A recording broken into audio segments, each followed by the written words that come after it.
Hi guys, si Ibonich pa ito, no? So, katatapos na natin maglinis kasi weekend ng mga cages. At alam naman, ito, may dalawang makulit, may sumama yan. So, ating pineapple na green chick, no? Very tame yan, hand feed yan. So, 2.5 months old, going to 3 months. As usual, ang inyong tropa na si Amber na green chick din, nakaidaran din nung sunflower tuloy. Sunflower ka? Amoy sunflower ka kasi na siya ay Sun Conure. Say hi. So, playtime na naman. So, yan. Yan gagawin niya. Ikaw, kamusta ka? Ano? Halatang may kinuha kang ano, oh. Halatang may magbaong ka pa ng ano, oh. Yan kinain mo. Ano yan? Ha? Ano daw pagkain? Nilaw-nilaw pa yung mouth mo, yung beak mo. Sabi, kumain ka ng kalabasa. So mga bagong breakfast lang to sila. Kakakain lang at nalis na rin. Itong si Amber nagtatawag ng playtime. Natawag ako kanina pag sumakit. So yata magpalamig lang sa aircon dito. Lintik tong sila eh. Hi Amber, kiss. Amber. Then, dalawa yan sila. Yung isa di ko na kinuha. Nandun sa baba kasi medyo makulit yun. Ikaw, so ganyan, yan, paborito niya, yan, up,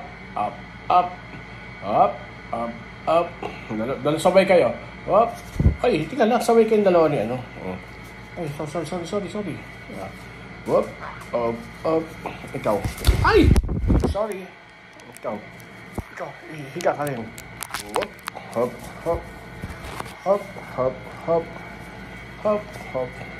huwag dyan, Amber, ang gulo mo. O yan sila, o. Ano na? Ha? O yan, pangit siya, pangit. Pangit. Yan sila. Yan may Amber.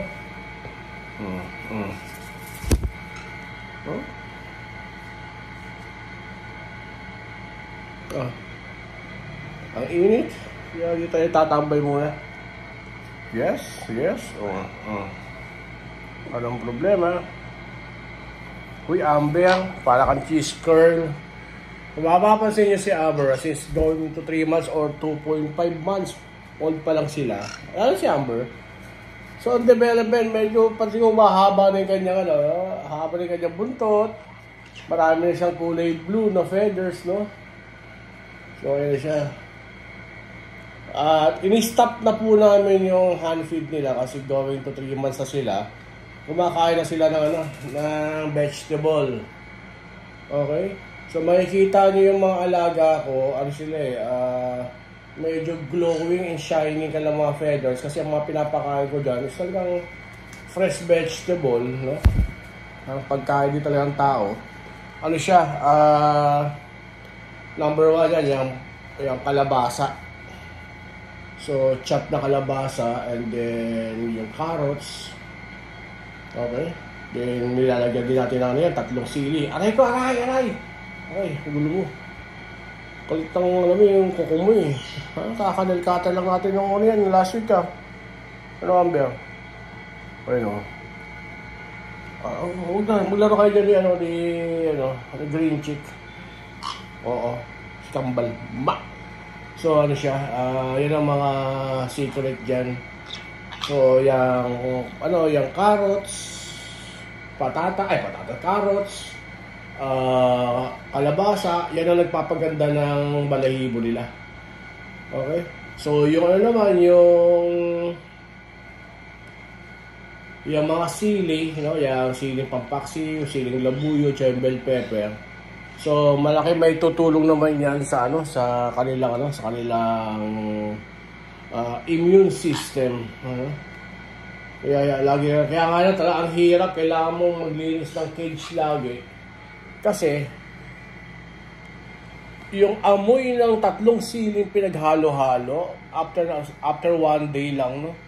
Talaga ang sakit sa mata, ang sakit sa ilong, ang tapang. Kaya kailangan mo linisan din kagad sila. Pero sila gusto nila yun, mga ganun. Hi! Ano sila? Ginagawa nyo? And then, yung sunflower seeds nila, So, ito, ako parang naging tutorial. Yung sunflower seeds naman nila, parang bonus lang yun. Binibigay ko yun sa hapon kung kailangan, hindi siya everyday kasi baka tumaba silang husto. Okay, lalo sa mga breeder natin, ng mga ibon natin, no? So, bihira lang yun. Pero, at the same time, alternate siya na mayroon tayong tinatawag na speed conditioner.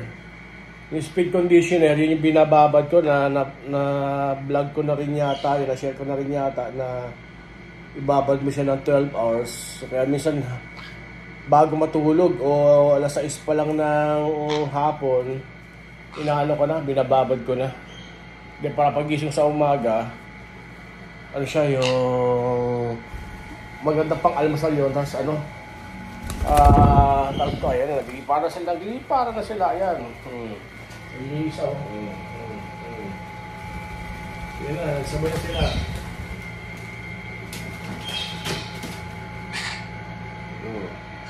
Tiga! So, sa bagay, speed conditioner, maganda yun, lalo sa mga yung mag-breed o malapit na mag-breed. Okay?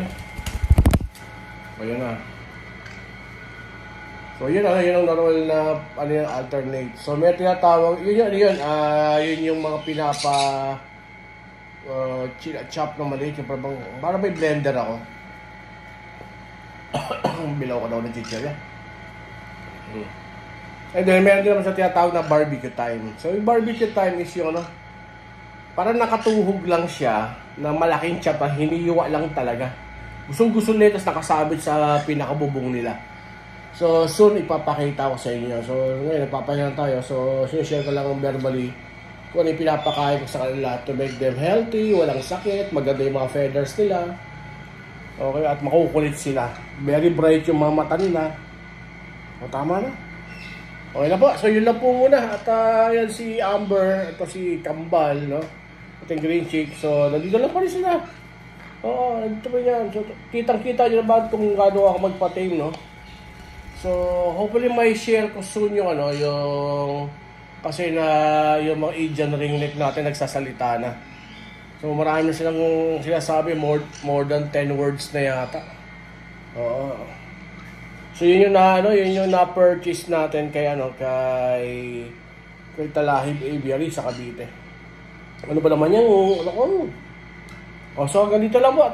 Medyo makulit na po ito. No? Happy weekend po. Si Ivory Chupay po nito. Naway i-flex po ninyo. And of course, don't forget to subscribe, like, and share. Okay na, babay na kayo mga kulangot. Aray ko, sila.